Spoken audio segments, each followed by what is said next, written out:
It is a fact. At times, caregiving can be an overwhelming experience for just about anyone. But how do you handle the stress of caring for your loved one when you're already so close to burnout? Well, Starr Calo-oy came by last week with some caregiving tips, and take a look at what she had to say. Starr, thank you for being here this morning. We're glad to have you. Oh yeah, we're very happy to be here this morning. I'm so excited to talk about the role of caregiver because so many family members and friends play the role, but it is one of the more frustrating and intimidating roles. What's kind of the first line of thinking you should have when you become one? Well, first of all, it's a difficult thing to kind of acclimate yourself to the fact that you're going to take on a new role.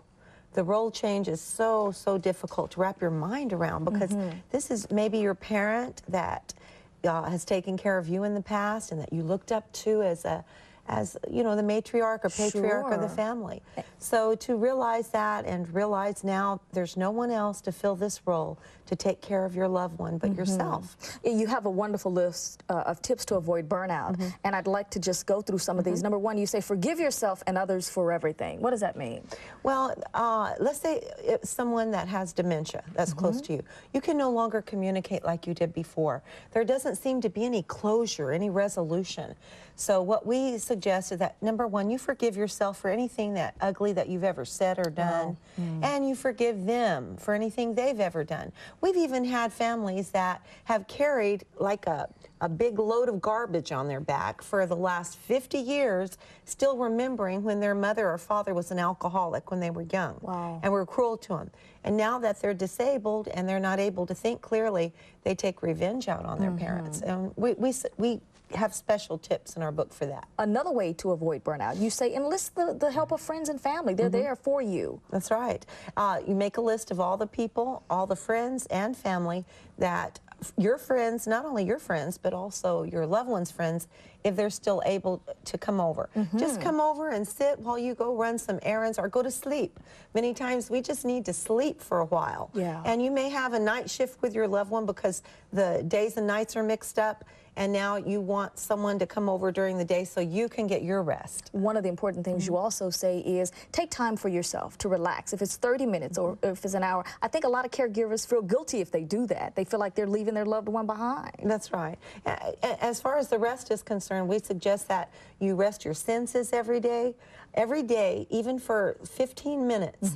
Just, you need earplugs, you need to get it cool in your room, dark, have something to darken your windows so you can lay down and rest all of your senses. It'll rejuvenate you and bring you back to life. Brand new perspective on everything. Yeah, another tip you say is don't avoid the tears or the laughter. Don't try to be, as they say, superhuman. That's right. Don't put on a facade. If you feel like crying, cry.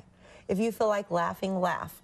You remember Steel Magnolias, right? Yes. And how she just laughed. Okay, well, then you need to feel. Allow yourself to feel what you're feeling. And it'll help you with the emotional breakthroughs that you're going to have. And it'll help you to avoid that burnout. And you say take care of your own health. Your own health is key in order to give proper care to this person who needs it. That's right. Many times we don't realize that a brisk walk, ends up energizing you. It doesn't end up depleting your reserves. So what we suggest is that they take a walk, get some rest, that they take a bubble bath. Let them, you know, listen to some nice soft music. Take care, go get a pedicure, a manicure. Take care of yourself, pamper yourself. You need this. One of the things also that I thought was so interesting, you said seek out medical students at local colleges and universities. They can perhaps be of help to you. I had never thought of that. Oh yeah, well, we're always looking for someone to come over and help with our loved ones.